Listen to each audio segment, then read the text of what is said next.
Hello दोस्तों, आप सभी का मेरे चैनल पर स्वागत है। आज मैं क्लास 10th का प्रश्नावली 5 जो समानांतर श्रेणी पढ़ना है उसका 5.1 का सॉल्यूशन करने से पहले सबसे पहले हम कॉन्सेप्ट पढ़ेंगे कि समानांतर श्रेणी होता क्या है, इसमें क्या क्या टर्म का यूज होता है, इसके बारे में हम पढ़ेंगे। उसके बाद जो है उसका हम क्वेश्चन के सॉल्यूशन करेंगे। तो हम देखते हैं, सबसे पहले हम क्या कर लेते हैं, यहाँ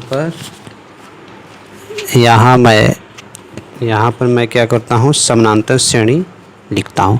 सबसे पहले हम क्या जानेंगे जी, समानांतर श्रेणी क्या होता है। समानांतर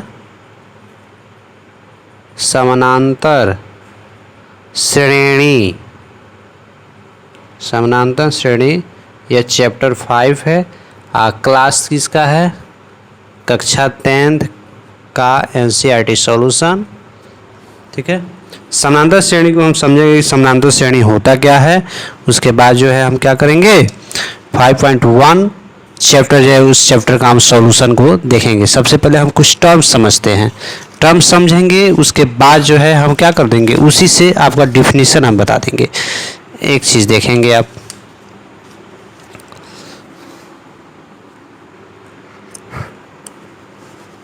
जैसे यहाँ पर देखिए तो दिया है क्या, 1 के बाद दे दिया क्या 3 के बाद दे दिया 5 के बाद क्या दे रहा है 7 के बाद दिया 9।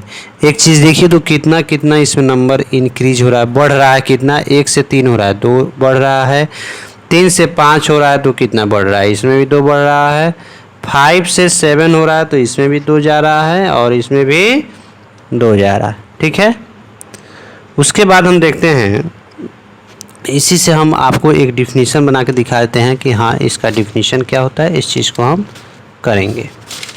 ठीक है, तो आइए हम क्या करते हैं, प्रश्नावली 5.1 का जो चैप्टर है उस चैप्टर को पढ़ने से पहले इसके कॉन्सेप्ट को जानेंगे। कॉन्सेप्ट जानने के बाद जो है हम क्वेश्चन का सॉल्यूशन करेंगे। ठीक है, तो समानांतर श्रेणी को आप इंग्लिश में AP लिख सकते हैं शॉर्टकट में, क्योंकि इसका क्या होता है, अर्थमेटिक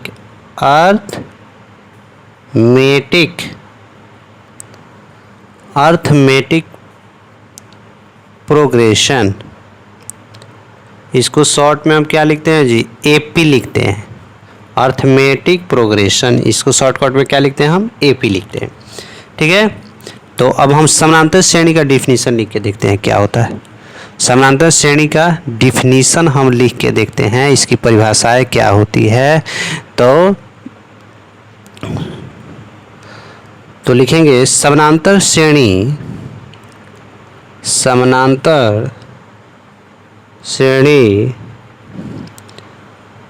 संख्याओं का, संख्या मतलब नंबर, तो संख्याओं की एक ऐसी सूची है, जैसे ये सूची दिया गया था संख्या की सूची, ऐसी सूची है जिसमें प्रत्येक पद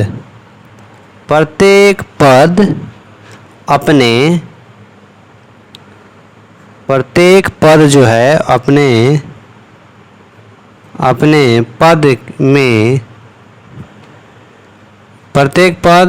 पद में एक निश्चित संख्या को जोड़ लेता है। निश्चित कोई संख्या है, उस संख्या को जोड़ने से प्राप्त होता है, या घटाने से प्राप्त होता है। दोनों कर सकते हैं, जोड़ने से भी प्राप्त होता है, लेकिन यहाँ पर जो मैं उदाहरण बताया हूँ इसमें जो है जोड़ने से ही प्राप्त हुआ है। ठीक है, अब इसमें कुछ हम आपको कॉन्सेप्ट बताते हैं, जैसे आप समझेंगे। जैसे यहाँ पर जैसे मैंने दिया था आपको, वो 1 3 5 7 9 यही दिया था।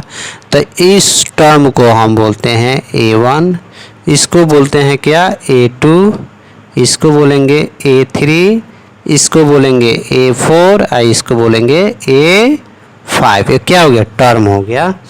कौन कौन पद है, पहला पद हो गया, दूसरा पद हो गया, तीसरा पद, चौथा पद, पांचवा पद। अब कहीं क्वेश्चन दे दिया है कि पहला पद बताइए, पहला पद याद या रहेगा प्रथम पद, तो कौन है इसमें प्रथम पद, तो A1, तो A1 लिख देंगे।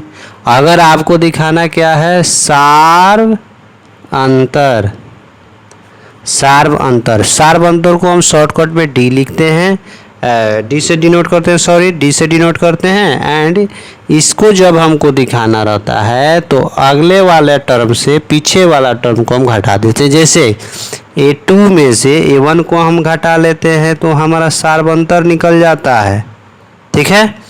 या A3 में से आप घटा लीजिए, कितना, A3 में से घटा लीजिए A2, या A4 में से A3 घटा लीजिए, यही होता है आपका सार्वंतर। जो यहाँ पर वैल्यू देगा वो आपका क्या हो जाएगा, सार्वंतर। तो इस तरह हम लोग समझ गए क्या, प्रथम पद, द्वितीय पद और सार्वंतर कैसे निकालते हैं, ठीक है। अगर अब जैसे कि इस तरह दे दिया गया है, अब हम मेरे पास जैसे D दे दिया गया, D का वैल्यू दिया गया है और आगे बोलेगा हमको दूसरा पद बना के दिखाना है, तो पहला पद तो A हो जाएगा। अगर दूसरा पद दिखाना पड़ेगा तो A में उस D को ऐड कर देंगे, फिर A में 2D को ऐड कर देंगे, फिर A में 3D को ऐड कर देंगे। ऐसे कर करके हम क्या करेंगे, बनाएंगे,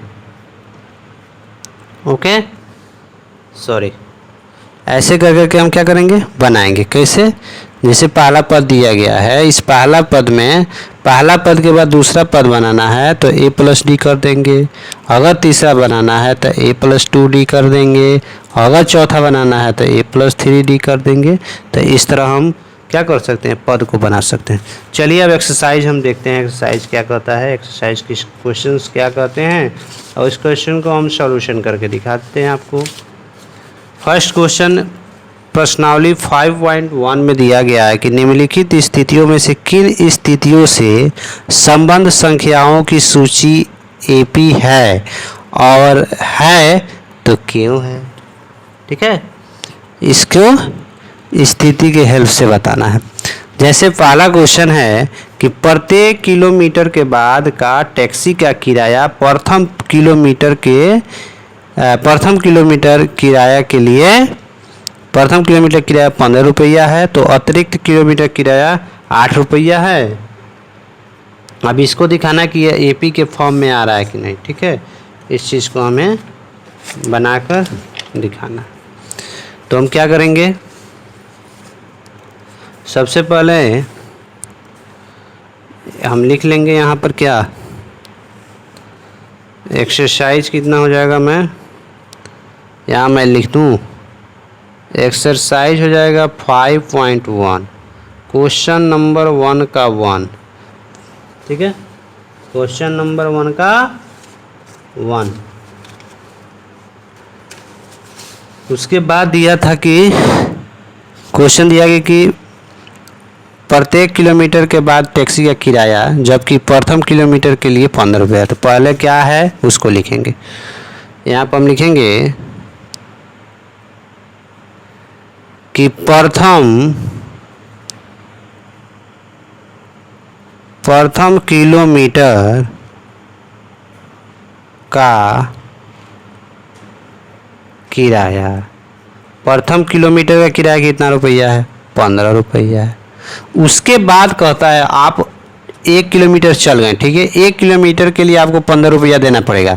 लेकिन उसके बाद अगर आप जाते हैं दूसरा किलोमीटर, तीसरा किलोमीटर, तो आपको प्रत्येक में 8 जोड़ के दिखाना पड़ेगा। प्रत्येक में आपको 8, मतलब जो किराया है उसमें 8 रुपया और बढ़ जाएगा। तो हम यहाँ पर हम लिख दें क्या कि द्वितीय किलोमीटर का किराया, तो द्वितीय किलोमीटर का किराया में क्या हो जाएगा, 15 प्लस 8 जोड़ देंगे कितना हो जाएगा जी, 23 रुपया हो गया।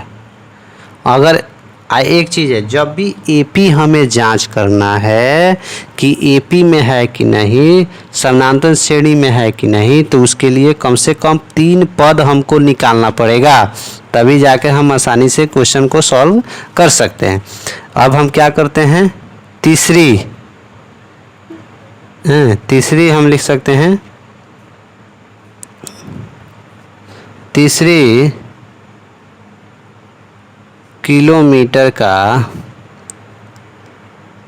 किराया हो जाएगा कितना, 23 में 8 जोड़ लीजिए, कितना हो जाएगा, 31 हो जाएगा। अब क्या करते हैं, एपी में कब होगा, जब सबका सार्व अंतर सेम हो। एपी में कब होगा, जब सबका सार्व अंतर सेम हो। तो सार्व अंतर निकालने के लिए हम बताए थे, सार्व अंतर को डी से डिनोट करते हैं, ठीक है। जब भी सार्व अंतर निकालना है तो अगले में से पिछले को घटाते हैं। तो अगला कौन है, ये है 15 का बाद वाला कौन है, 23 रुपया। तो 23 में से हम कितना को घटाएंगे, 15 को। तो 23 में से 15 को घटाएंगे तो क्या हो जाएगा जी, 23 में से 15 को हम घटावे तो क्या आया, 8 आया, 8 आ गया। फिर हम क्या करते हैं, एगो तो चेक कर लिए, 8 आया। फिर इसमें से फिर हम अगला टर्म में भी देख लेते हैं कि घटने पर आ रहा है कि नहीं। तो 31 में से हम कितना कर लेते हैं जी, कितना घटा लेते हैं, 31 में से 23 घटाएंगे तो भी 8 आ जाएगा। दोनों का देखिए तो सार्व अंतर समान है, तो लिखेंगे सार्व अंतर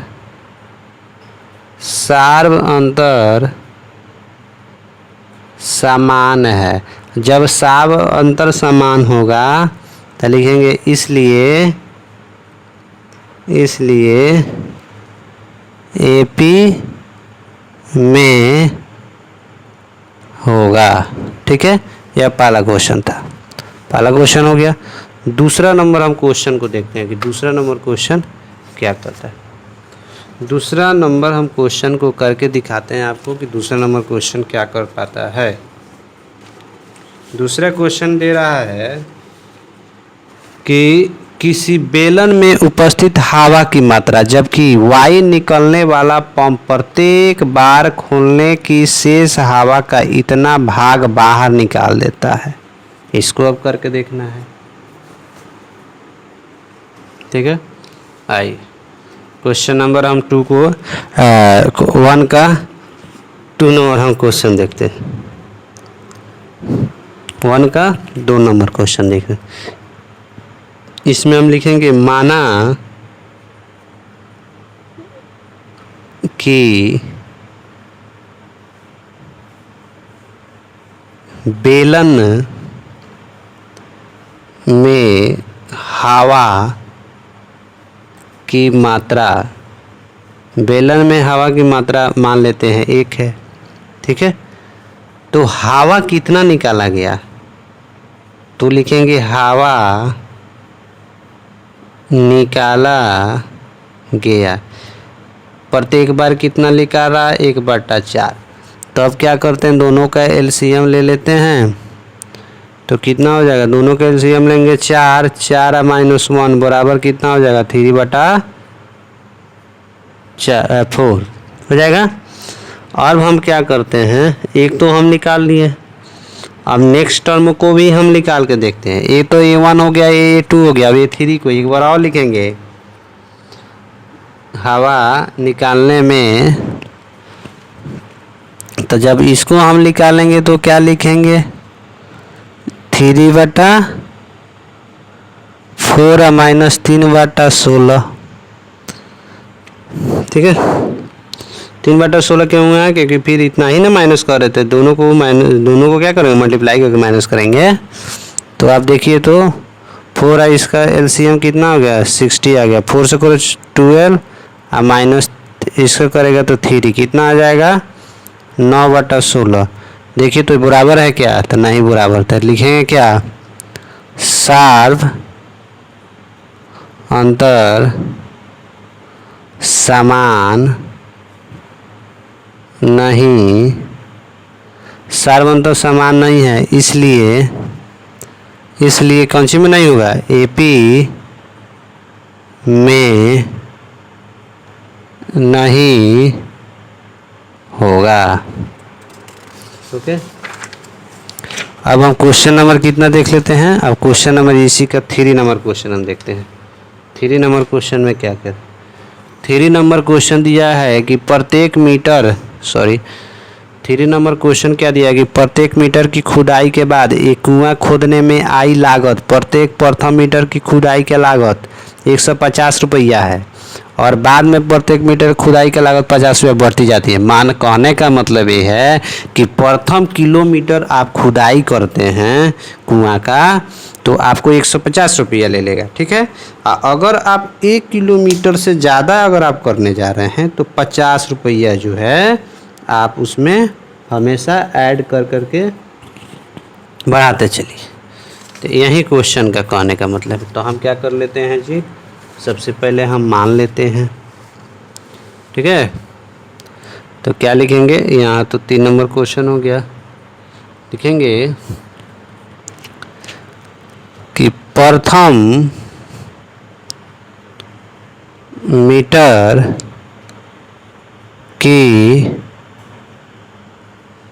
मीटर की खुदाई बराबर कितना है, 150 रुपया।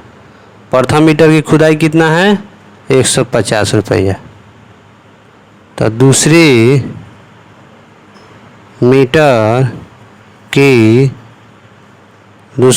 की खुदाई कितना हो जाएगा, सब में बढ़ रहा है, पहला इसमें बढ़ जा रहा है तो 200 मीटर हो जाएगा क्या। हमको चेक करना है क्या एपी में, तो 3 पद कम से कम हम लेते हैं। तो तीसरी मीटर की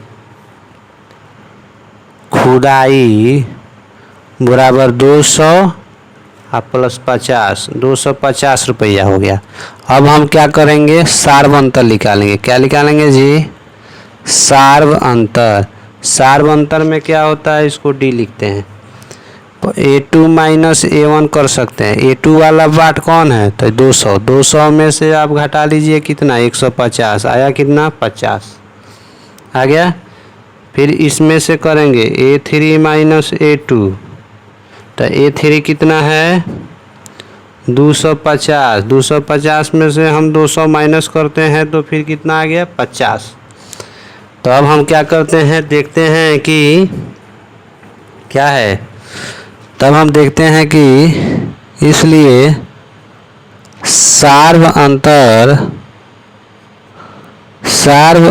समान है। जब सार्व अंतर समान है तो यह एपी में होगा, ठीक है। अब क्वेश्चन नंबर 4 इसी का हम कर लेते हैं। क्वेश्चन नंबर 4 में देखिए क्या बोलता है कि खाते में प्रत्येक वर्ष का मिश्र धन जबकि 10,000 रुपया की राशि 8% वार्षिक ब्याज की दर से चक्रवृद्धि ब्याज पर जमा की जाती है। अब इसको बना के दिखाना है। तो इसमें भी हम क्या कर लेंगे, लिखेंगे कि पहले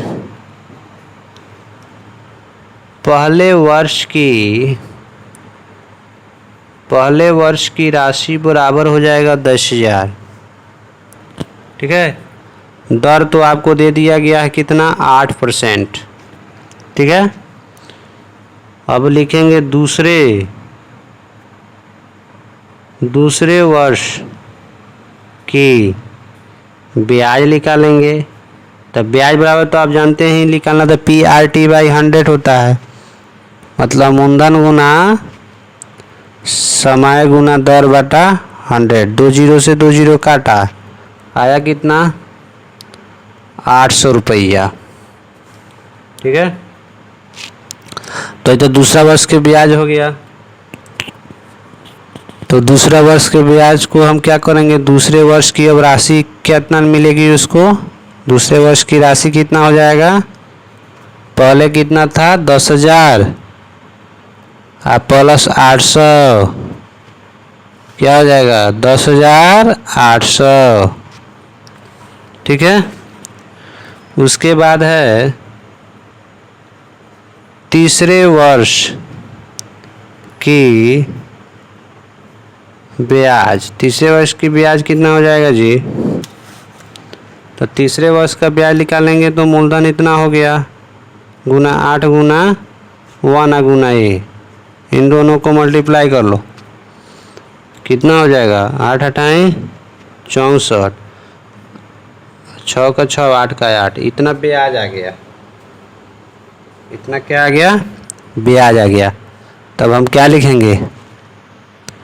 तीसरे वर्ष की राशि बराबर कितना हो गया?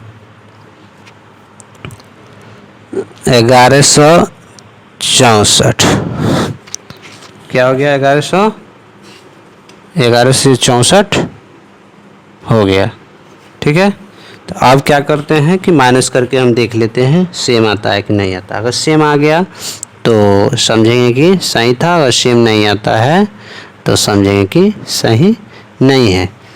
तो हम क्या कर देते हैं? सार्व अंतर, क्योंकि हमको बताना है कि एपी में है कि नहीं। एपी में जांच करने का सबसे आसान ट्रिक यही है कि आपको चेक करना पड़ेगा कि यह सार्व अंतर अगर सेम आता है तो एपी में है, अगर सार्व अंतर सेम नहीं आता है तो एपी में नहीं है।